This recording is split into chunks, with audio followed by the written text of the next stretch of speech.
Pessoal, me parece que o rally de final de ano finalmente começou. Ibovespa tocando a casa dos 124 mil pontos, uma forte valorização do índice, impulsionando principalmente alguns ativos esquecidos pelo mercado. Então, as small caps, empresas de baixa capitalização, têm apresentado no dia de hoje uma forte valorização. Pessoal, é muito importante que você não perca os dias de maior valorização do mercado. Por isso que é tão importante você permanecer comprado. Nesse vídeo eu vou mostrar para você o custo de você ficar fora do mercado durante alguns dias específicos do ano. Então dificilmente você vai acertar o market time. Por isso que você tem que analisar bem os ativos e se manter comprado, esperando essa valorização de longo prazo. A gente percebe que no final de maio houve uma forte valorização e agora em meados de novembro o Ibovespa também vem entregando uma forte valorização. E para quem ficou de fora da bolsa nessas 2 semanas, teve um alto custo de remuneração da sua carteira. Vou mostrar para vocês através de um estudo que se você perde os principais dias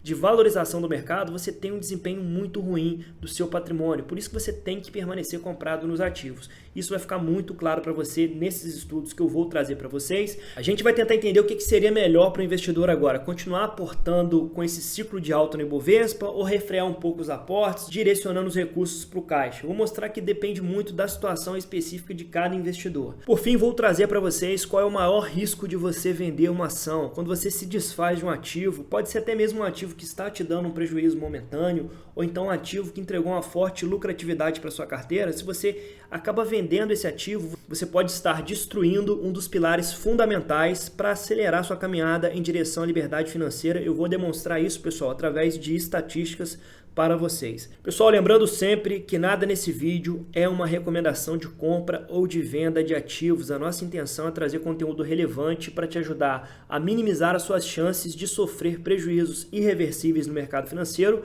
te ajudar a maximizar as suas chances de obter ganhos sustentáveis a longo prazo e, por fim, te ajudar a controlar o comportamento autodestrutivo que impede a maioria dos investidores de atingir seu pleno potencial. Pessoal, e se eu te ajudar com esse vídeo, eu peço que, por favor, você deixe o seu like, um comentário e compartilhe esse vídeo com um amigo seu, que você me ajuda a divulgar o meu trabalho. Pessoal, entenda comigo uma dinâmica muito importante de quem investe em renda variável. A longo prazo, a tendência é que as ações elas irão subir, porque elas refletem em grande parte o desempenho da economia. Então, na bolsa nós temos as maiores empresas aqui do Brasil, né? Então, se as empresas elas crescem, se a economia vai bem, a longo prazo a gente tende a se deparar com a valorização também desses ativos que compõem a nossa bolsa. Porém, no meio do caminho existe muita turbulência. Perceba comigo aqui como houve um desempenho muito ruim da bolsa do ano de 2009 até o ano de 2016. Quem permaneceu comprado em bolsa viu seu patrimônio praticamente encolhendo ano a ano. Então, quem não se manteve resiliente foi triturado pelo sistema. Mas quem se manteve comprado, entendendo ali o fundamento das ações, aumentando aos poucos a sua participação dentro de bons ativos, é importante você saber selecionar ações com bons fundamentos. E esse investidor seguiu aportando em boas ações, diversificando a sua carteira, reinvestindo todos os dividendos. Pessoal, a maioria das ações acabou entregando uma forte valorização a partir do ano de 2017 para quem se manteve fiel à estratégia. Eu não estou falando de uma ou 2 ações, foram várias ações que acabaram se tornando grandes oportunidades justamente nessa fase aparentemente ruim do ciclo. Então, quando a gente pega uma fase ruim do ciclo, como foram os meses aqui de julho, agosto, setembro e outubro, onde a nossa carteira ela só encolhia mês a mês, o que a gente tem que começar a prestar atenção? Como as empresas estão reportando seus resultados? Está havendo crescimento na lucratividade, melhoria nas margens? Isso é muito mais importante do que esse barulho de curto prazo no mercado. Porque se você tem os lucros crescendo e a cotação diminuindo, você está de frente para uma assimetria no mercado, ou seja, um ativo sendo negociado muito abaixo daquilo que ele deveria valer.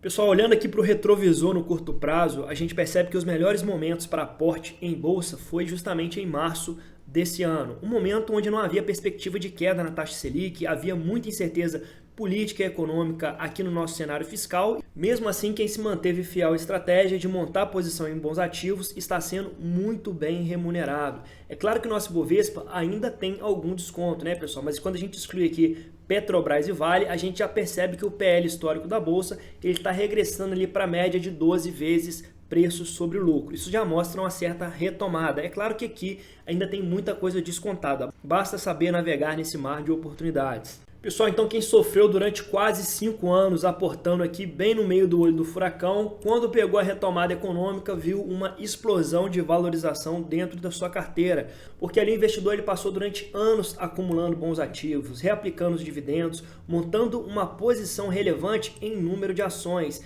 Perceba o impacto do investimento na Engie antes de 2009 e o carrego dessas ações até o ano de 2023. O investidor aqui teria um retorno de 640%. Quando a gente pega a Itaúsa, o retorno foi até maior, de 700%, considerando também o impacto das bonificações. Quando a gente olha para a CEMIG, um retorno também de 700%. Então perceba que quem se manteve realizando aportes ao longo do ciclo foi muito bem remunerado no momento da retomada econômica. Agora, meu amigo, se você fica de fora tentando encontrar os pontos ideais de entrada no ciclo, isso pode ser ainda mais prejudicial para o seu patrimônio. Existe um estudo americano que mostra que nos últimos 20 anos, quem perdeu os 10 dias de maior valorização sacrificou metade do retorno acumulado. Então você que permanece comprando sempre, montando posição em bons ativos, reforçando principalmente ali nos cenários de baixa, você tem um potencial de retorno muito maior do que aquele investidor especulador que quer tentar encontrar os pontos ideais do ciclo e acaba perdendo, na verdade, os dias mais importantes para a valorização do patrimônio dele.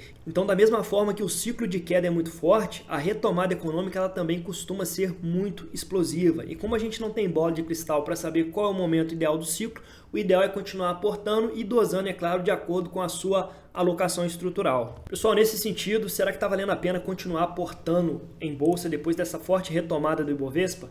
Bom, como eu falei com vocês, tem muita coisa que ainda está descontada. Eu sugiro que você estabeleça um preço teto para os seus ativos e vai analisando principalmente o resultado das empresas.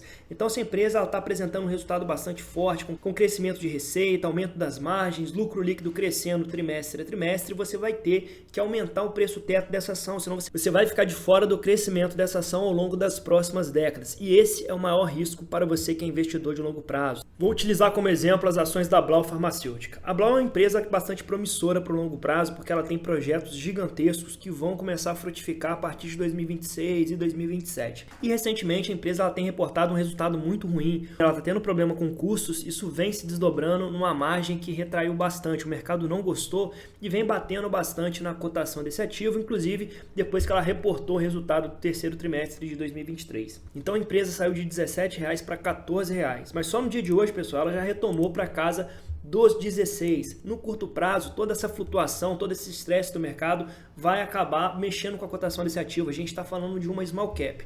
Eu poderia optar por vender essa ação depois desse resultado ruim, mas como eu acredito que seja algo momentâneo, eu vou manter ela em carteira. Porque caso essa empresa, na pior das hipóteses, venha apresentar um problema estrutural e eu perca todo o dinheiro investido nela, estou falando de um valor de R$ 18.500 que pode se reverter em um grande prejuízo para mim. Porém, se essa empresa ela conseguir executar bem os seus projetos, eu não tenho como estimar quanto que ela pode valer daqui a 20 anos, né? Ela pode entregar uma valorização muito acima dos 18.500 que eu apliquei nela para ser sócio dessa empresa com visão de longo prazo. Lembrando que o controlador tem 90% do capital social da empresa. Então eu não acredito que ele vai tomar qualquer tipo de decisão que possa comprometer o seu próprio patrimônio. Lembrando que isso aqui não é uma recomendação de compra, é apenas minha visão e te dando um exemplo de como pode ser prejudicial se desfazer de um ativo. Então, se eu tivesse vendido assim que ela reportou o resultado, eu teria um prejuízo muito maior nela agora. Lembrando que só no dia de hoje ela está apresentando uma valorização de quase 10%, né? Então, sigo acreditando na empresa.